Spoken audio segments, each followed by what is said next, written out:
Dobrý den, dneska budeme testovat Prime, ale kvůli tomu, že teďka, když to točím, jsem na dovolený a tohle asi vydám to asi pár dní po tom, co přijedu, tak tohle teďka bude moje první testování někdy nějakého dýmku, nebo prostě něčeho, co se v Česku stát nedá. Takže já tady dám kameru.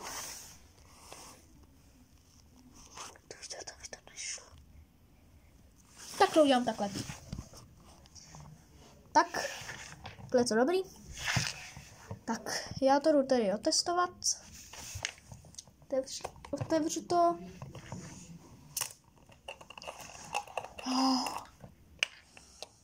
Voní to teda solidně, Prime. To testovat.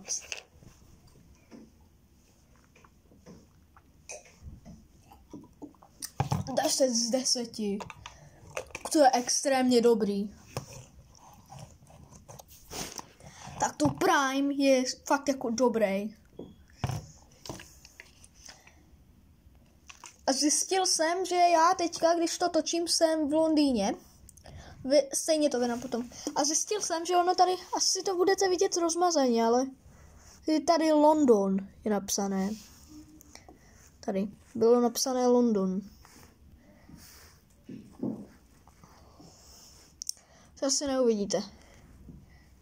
Vidíte? London. Hele, London. Že bych tam teoreticky mohl zajít. Akorát, že teďka to točím první den. Já nemůžu uvěřit, že vidím Prime. Prostě všeho držím a piju. To budu muset říct všem, co znám. Takže to je konec pro dnešní vlog. Ahoj.